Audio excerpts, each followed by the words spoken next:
Muy buenos. Hoy vamos a dar inicio a mi parte de la OP3 de Ser Humano y su Medio con la parte de embriología renal. Este es el último tema de embriología de sus vidas. O sea, yo sé que usted en embriología desde el primer año los viene torturando un poco, al igual que la química. Pero bueno, química terminó con trabajo y tiempo libre, lo grosso, y bueno, y ahora tenemos que dar el último tema de la embriología, que es la embriología del sistema urinario. Vamos, así que bueno, vamos a ver este PowerPoint que les preparé sobre embrio urinaria. La voy para arriba. Bien. Vamos a ver esto. Entonces, desarrollo urinario, embriología, gentileza del Instituto Tejedor. El inicio del desarrollo comienza en la cuarta semana de vida. Recuerden que la embriología especial, que es el desarrollo de los órganos, aparatos y sistemas, comienza en la tercera, con el sistema nervioso y con el aparato cardiovascular. Todos los demás aparatos y sistemas comienzan su desarrollo en la cuarta. Por ejemplo, el sistema urinario. Se hace a partir del mesodermo intermedio de la región notocordal. Para ponerlos en contexto, recuerden que el embrión tiene 3 hojas germinativas desde la tercera semana, después del proceso de la gastrulación, que son el ectodermo, el mesodermo y el endodermo. El mesodermo, que se origina a nivel de la línea primitiva por la invaginación de células epiblásticas durante el proceso de gastrulación, desde allí migra y se hace cefálico, notocordal y caudal, porque, digamos, a nivel de la fosa primitiva, la invaginación de las células epiblásticas forma la notocorda. Esto permite que nosotros al embrión lo dividamos en 3 áreas. Cefálica, la que está más allá de la notocorda, que es la que está más allá de la lámina procordal, que es el límite cefálico de la notocorda. Después, caudal, que es la que es más caudal a la notocorda, que es la que es más caudal al nódulo de Hensen y a la fosita primitiva, que constituyen los límites caudales de la notocorda. Y después tenemos el área notocordal, que va desde el nódulo de Hensen hasta la lámina procordal, que es donde está la notocorda. Bueno, el mesodermo cefálico se dividía en un área cardiogénica y un mesodermo branquial. El mesodermo notocordal, que es el que me interesa, se divide en paraxil, intermedio, lateral. El paraxil se fragmentaba en bloques, que eran los somitas, que daban origen, se dividían en dermatoma, esclerotoma, miotoma, y daban origen a vértebras, o sea, tejido esquelético, a tejido muscular, a la dermis dorsal. El lateral se dividía en 2 hojas, parietal y visceral. La visceral formaba los nidos de angioblastos que caracterizaban el desarrollo del aparato cardiovascular, los islotes de Wolff y Pander. También formaban los componentes conectivos y musculares del aparato digestivo, respiratorio. Bueno, y el intermedio, que es el que nos interesa, lo llamábamos gononefrótomo. ¿Por qué? Porque origina tanto las estructuras del aparato genital como las estructuras del aparato urinario. Eso para ponerlos en contexto. Bien. Al igual que el aparato genital, se desarrolla a partir de una cresta mesodérmica común, que es el mesodermo intermedio, ubicada a lo largo de la pared posterior de la cavidad abdominal. Y al inicio de su desarrollo, los conductos excretores de los 2 sistemas, el genital y el urinario, desembocan en la misma cavidad, la cloaca, que es la porción caudal del intestino posterior, de revestimiento endodérmico. Bueno, el desarrollo urinario se inicia con la formación de los sistemas renales. ¿Qué son los sistemas renales? En sentido cefalocaudal y durante la vida intrauterina, se forman 3 sistemas que muestran cierto grado de superposición. El pronefros, que es rudimentario y carece de función. El mesonefros, que puede funcionar por poco tiempo durante el periodo fetal temprano. Y el metanefros, que da origen al riñón definitivo. Pronefros sería el primer riñón. Mesonefros sería el riñón del medio y metanefros el riñón definitivo. Bueno, ¿cómo es el pronefros? Origen. Se origina al inicio de la cuarta semana. ¿Dónde? En la región cefálica y cervical, céfalo-cervical. La constitución está representada por 7 a 10 grupos celulares sólidos que forman unidades excretoras vestigiales, porque después de esas no quedan restos, que se llaman nefrotomas. Estas involucionan antes de que se formen otros en posición más caudal. La involución es a fines de la cuarta semana en forma completa y nunca llega a funcionar. Los nefrotomas, entonces, si nosotros acá hacemos un corte transversal del embrión para que vean, esta sería la porción ectodérmica, esta es toda la región mesodérmica, y esta es la región endodérmica. El endodermo reviste al saco vitelino, mientras que el ectodermo después se continúa con los amioblastos que revisten la cavidad amniótica. Bueno, acá tengo la notocorda, este es el tubo neural, y después tengo, bueno, el mesodermo paraxil, el intermedio, y acá estaría el lateral, la hoja parietal y la hoja visceral. La parietal recubre el amnios, la visceral el saco vitelino. Bueno, y este es el mesodermo intermedio, acá está la aorta dorsal. Bueno, La aorta, el mesodermo intermedio, va a formar los nefrotomas, ¿sí? El pronefro, digo, va a formar los nefrotomas, que son como estructuras primitivas, ¿sí? Que cuando sean invadidos por brotes de la aorta dorsal, esto se va a formar el glomérulo interno y el glomérulo externo. Pero son rudimentarios, nunca llegan a funcionar. El mesonefro, en cambio, se origina a fines de la cuarta durante la regresión del sistema pronéfrico. Por eso decimos que hay una cierta superposición. Las localizaciones desde los segmentos torácicos superiores hasta los lumbares superiores, hasta el lumbar 3, más o menos, o sea que es tóraco-lumbar. Está constituido, los túbulos mesonéfricos se elongan, se alargan, formando un asa con forma de S, adquiere un ovillo capilar que da origen al glomérulo en el extremo medial, alrededor del glomérulo los túbulos forman la cápsula de Bowman, y estas estructuras constituyen en conjunto un corpúsculo renal. En la parte lateral, el túbulo ingresa a un conducto colector longitudinal, que es el conducto mesonéfrico de Wolff. Del mesonefro se forma también la cresta gonadal. Bueno, cuando involuciona hacia el segundo mes, pero en forma incompleta. Quedan vestigios en el varón. Bueno, y la función es transitoria. No puede concentrar orina porque no tiene asa de Henle. Estos túbulos mesonéfricos los vemos acá. Ven que tienen como una formita de S, ¿sí? Entonces, en un extremo se va a formar el glomérulo, contactando con los derivados de la aorta dorsal, con los glomérulos derivados de la aorta dorsal, después tiene esta forma de S, y en el otro extremo se vinculan o se acercan al conducto paramesonéfrico. Dentro del conducto mesonéfrico de Wolff, se vinculan con el conducto paramesonéfrico de Müller. En una vista lateral, acá tenemos todo el mesonéfros, este es el conducto mesonéfrico, este es el paramesonéfrico, ¿sí? Acá está la cresta gonadal, que lo vimos en genital. Bueno, este es el segundo riñón. Sin embargo, el metanefros es el riñón definitivo. Se origina en la quinta semana, se localiza en la región lumbar baja y sacra, está constituido por un sistema colector y un sistema excretor, que ahora se lo voy a explicar. Nunca involuciona, queda como riñón definitivo, la función es permanente, y puede concentrar orina porque tiene asa de Henle. Sin embargo, no lo va a hacer hasta después de que nazcas. Los sistemas renales, entonces, acá tenemos los tres. Miren, este sería el pronefros, que tiene los fragmentos, los segmentos estos se llaman nefrotomas, se fragmenta en bloques llamados nefrotomas, y es el más cefálico de todos. Después tenemos el intermedio, que es el mesonefros, vinculado al conducto mesonéfrico de Wolff, y después tengo el riñón definitivo acá abajo, que es el metanefros. Fíjense, la involución del pronefros es completa, acá tenemos un sistema pronéfrico vestigial, pero después no queda nada. Del mesonefro involuciona la parte cefálica, pero la parte caudal persiste en los túbulos del varón, porque ya lo vimos en embriología genital, que forman parte de las vías espermáticas. El metanefros, que queda como riñón definitivo, fíjense que en realidad el riñón definitivo se forma por el metanefro, que es esto que está acá marroncito, pero también por una evaginación del mesonefros que se llama brote ureteral. El brote ureteral mesonéfrico es rodeado por una caperuza o capucha de tejido metanéfrico, y eso te va a formar el riñón definitivo, y es caudal, ¿sí? Bueno, vamos a ver cómo está constituido el metanefro. Tiene dos porciones. Una porción colectora, que te origina el uréter, la pelvis renal, los cálices mayores, los cálices menores y los túbulos colectores, y una porción excretora, que te origina lo que consideramos el nefrón histológico, concepto que, bueno, en histología lo vamos a describir bien, que está constituido por los túbulos contorneados distales, las asas de Henle, los túbulos contorneados proximales y la cápsula de Bowman. El metanefro, entonces, vos tenés, bueno, acá lo tenés ampliado, en el mismo dibujo de antes, está el blastema metanéfrico, la capucha o caperuza de tejido metanéfrico que rodea este brote, que es el brote o yema ureteral que emerge del mesonefros. En la región caudal del embrión, cerca de la cloaca, que es la porción caudal del intestino posterior. Por la porción colectora, los conductos colectores del riñón definitivo se desarrollan a partir de la yema ureteral, o sea, el brote ureteral, que es una evaginación del conducto mesonéfrico cercana a su sitio de entrada en la cloaca. La yema penetra al tejido metanéfrico que se moldea sobre su extremo distal como un capuchón, por eso se llama capuchón o caperuza.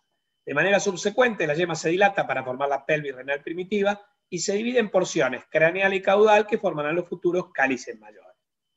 Cada cáliz forma dos yemas nuevas al tiempo que penetren el tejido metanéfrico. Estas yemas continúan subdividiéndose hasta que existen 12 o más generaciones de túbulos. Entre tanto, en la periferia se forman más túbulos hasta el final del quinto mes. Los túbulos de segundo orden crecen, absorben aquellos de tercera y cuarta generación, para dar origen a los cálices menores de la pelvis renal.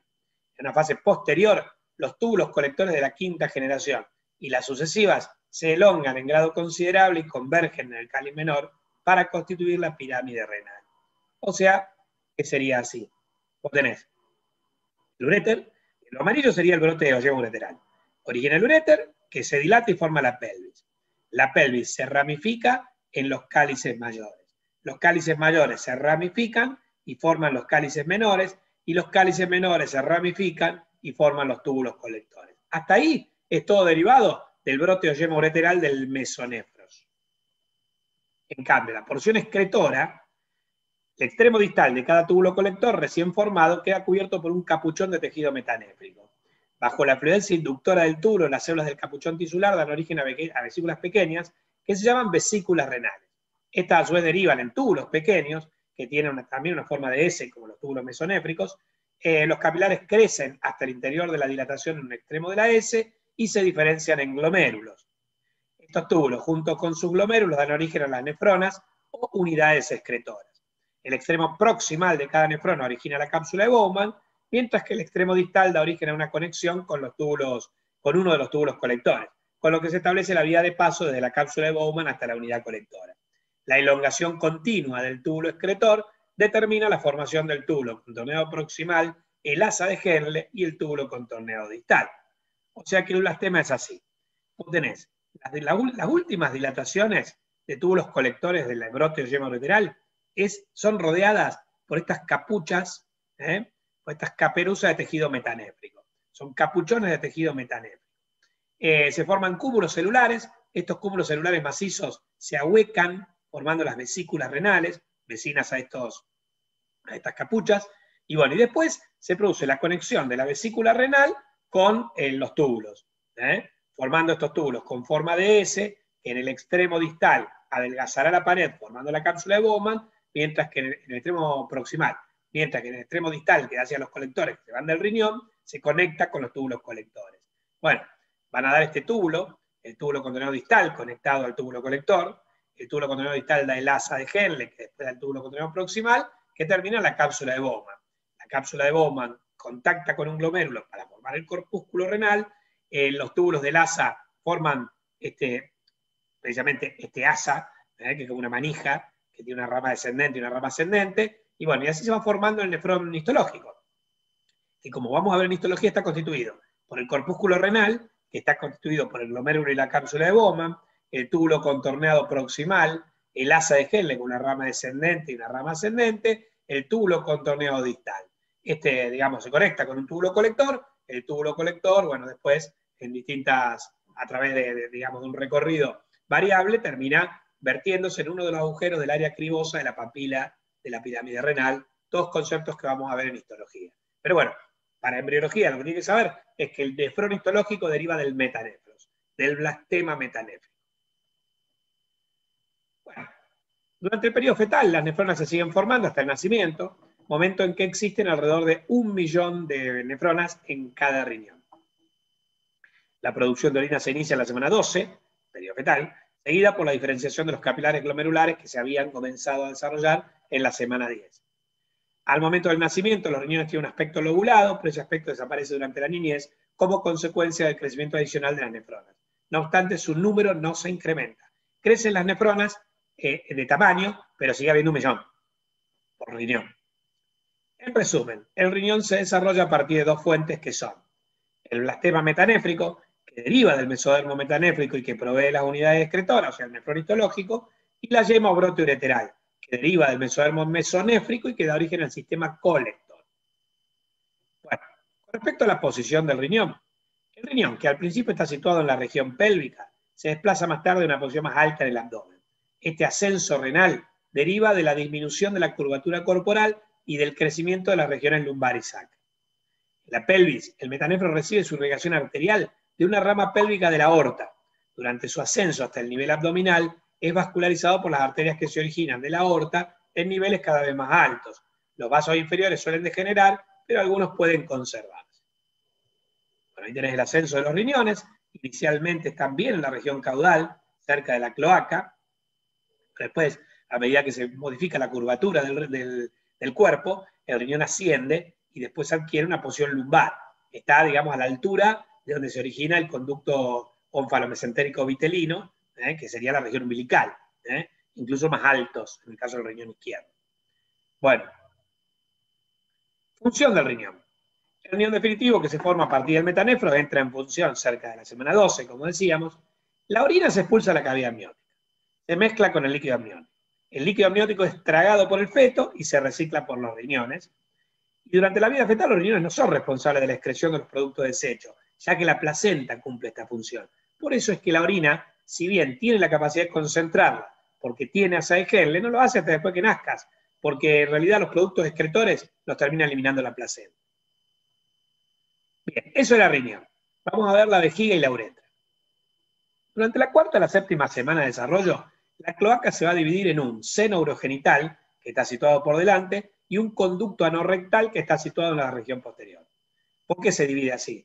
Porque surge un tabique, que es el tabique urorectal, que es una capa de mesodermo ubicada entre el conducto anal primitivo y el seno urogenital. La punta del tabique da origen al cuerpo del periné, un sitio de inserción de varios músculos perineales. Este seno urogenital se va a dividir en tres porciones. Una porción superior o cefálica, una porción media pelviana y una porción inferior caudal o fálica.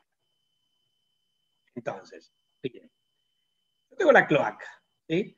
Entonces, lo que va a pasar con la cloaca es que se va a formar el seno urogenital primitivo, que es este, ¿sí?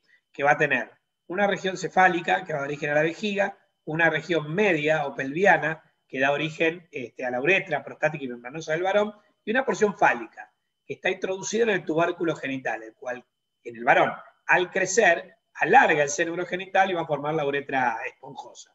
Bueno, la cloaca, acá yo tengo una cloaca común, este es el aparato digestivo, este es el aparato urinario, pero un tabique que está acá, que es el tabique urorectal, va creciendo y termina dividiendo a la cloaca en el seno urogenital situado por delante y el conducto anorrectal situado por detrás. También dividen a la membrana cloacal, acá tengo una única membrana para el aparato digestivo y el aparato genital, que es la cloacal, que el tabique urorectal la divide en una membrana anal situada por detrás y una membrana urogenital situada por delante. Bueno, la porción superior o cefálica es la más grande y corresponde a la vejiga urinaria. Al inicio la vejiga está comunicada con la lantoides, pero cuando la luz de esta se oblitera, el remanente constituye un cordón fibroso que es el uraco, que persiste y conecta el ápice de la vejiga con el cordón umbilical. El adulto corresponde al ligamento umbilical medio. Entonces, acá tenemos el desarrollo del seno urogenital.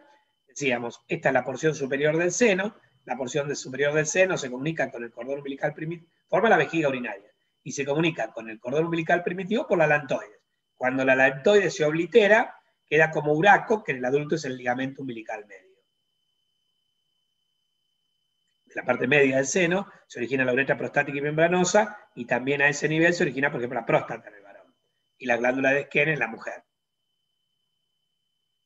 La porción medio pelviana es un conducto más estrecho, en la porción pélvica del seno urogenital, en el varón da origen a los segmentos prostáticos y membranosos de la uretra, y la porción caudalofálica es, digamos, la última porción del seno urogenital, muestra un aplanamiento lateral y al tiempo que el tubérculo genital crece, esa parte del seno experimenta una tracción ventral. Por eso el desarrollo del segmento fálico del seno urogenital difiere en gran medida en los dos sexos. En el varón origina la porción esponjosa de la uretra, en la mujer, como el tubérculo genital no crece, queda conforme el clítoris, no se produce el alargamiento de la uretra ni la engloba. Por eso, si no, el orificio, el meato uretral en la mujer desembocaría por el clítoris, como en el varón desemboca en el glande. Pero no es así. Bueno, resumen del desarrollo del riñón. Sus epitelios derivan del mesodermo metanéfrico, la porción excretora, y del mesonéfrico, la porción colectora.